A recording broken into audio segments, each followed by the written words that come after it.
ने जो रास्ता बता दिया कि उस रास्ते को स्वीकार करना।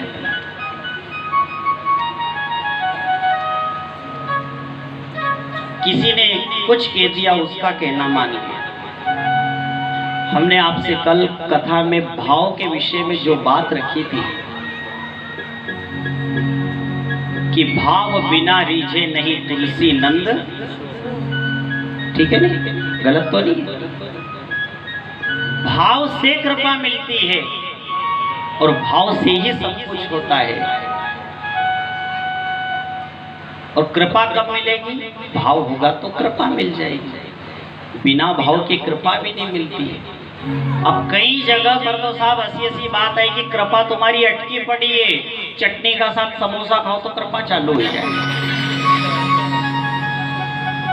पोया में मिर्ची तेज खाओ तो कृपा चालू हो जाएगा, पट्टो काड़ो लगाओ तो कृपा चालू हो जाएगा। गलत तो नहीं? गलत हो तो बोलो, बदल भी दे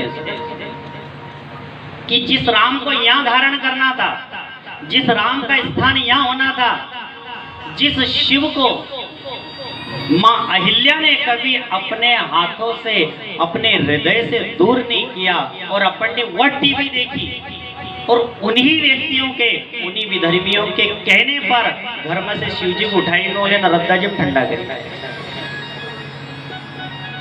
नाखी आया कहीं ना कहीं, नाखी दिया अपने यहाँ तो नहीं होगा पर नाखी आया कहीं ना कहीं।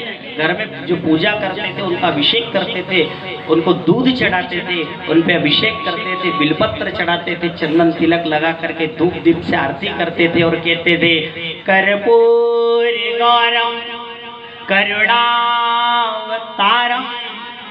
संसार सारम भुजगेन्द्रहारम सदा वसंतम हृदयारविंदे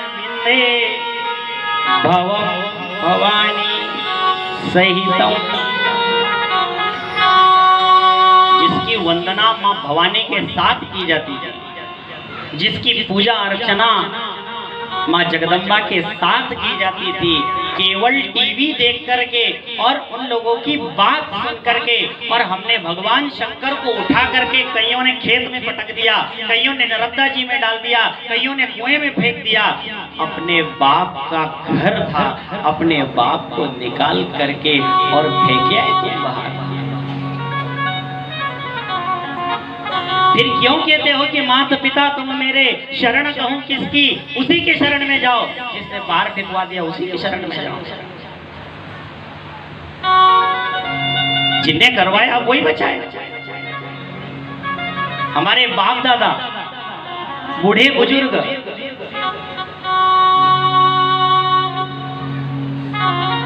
इन्होंने मंदिर क्यों बनवाया? इन्होंने शिव जी का स्थान क्यों दिया? इन्होंने राम जी को स्थान क्यों दिया? इन्होंने क्यों घंटी बजाई?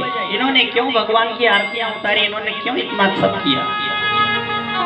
कभी उसके ऊपर भी तो पहल करो कि एक टीवी देखने वाले के ऊपर आप इतना विश्वास करते हो, जिसको ना तो जानते हैं, ना पहचानते हैं, ना मानते हैं, कुछ नहीं करते, बस उसकी बात सुन ली, नारी पूजा करती है, नारी ने पूजा नहीं करना चाहिए, ये नारी है, नारी ने पूजा नहीं करनी। आप नारी नारी करते हो तो वह माँ अहिल्या कौन थी? और कौन थी? वही थी नहीं? आपने जब भी कभी चित्र हो देखा होगा उस मां जगदम्बा का, तो यूं हाथ में रखती थी,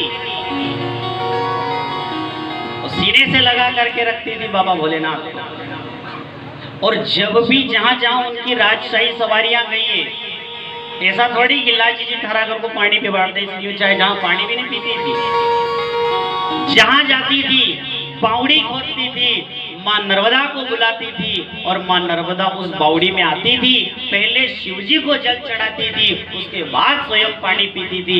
ऐसी भक्तिमयी महारानी की भक्ति को जोड़ करके और भोलेनाथ के हाथ दिखा दिया। बोलिए नर्मदा मैया की जय हो। ये अपनी भक्ति ऐसी है कहाँ की?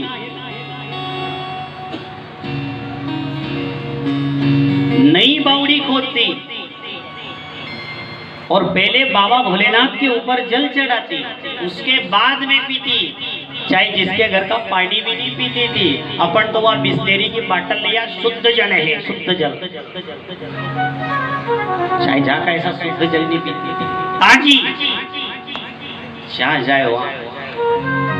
आप कभी गए हो तो वह तराना में भी है माँ भगवती का कुंड, जहाँ जाए वो बाबा भोलेनाथ का स्थान भी है, वहाँ पर मेला भी लगता है। इंदौर और उज्जैन के बीच में है तराना, उस महामाई का कुंड है, बड़ी महिमा है।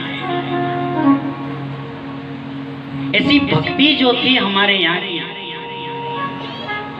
जिस शिव के लिए हम संपूर्ण जीवन न्यौछावर कर देते थे, और एक टीवी वाले के कहने के ऊपर अपन ने कितना कुछ बदल दिया।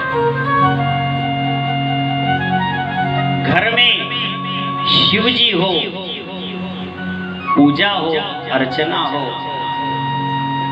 गरुड़ घंटी का नाद हो, चंदन तिलक हो, बेलपत्र चढ़ाया जावे, ये सब चीजें छोड़ दी। टीवी वाला बाबा आया, टीवी वाला बाबा जी ने पर एक बात का ध्यान भी रखना, झूठ ज्यादा दिन चलता है,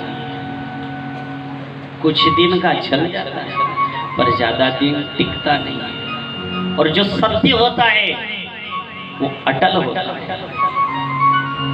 भगवान के संपर्क में सदा बने रहो, भगवान से कभी दूर मत होना, भगवान से कभी विमुख मत होना।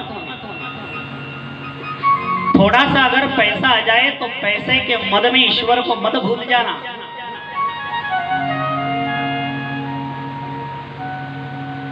जो यहाँ है उसको यही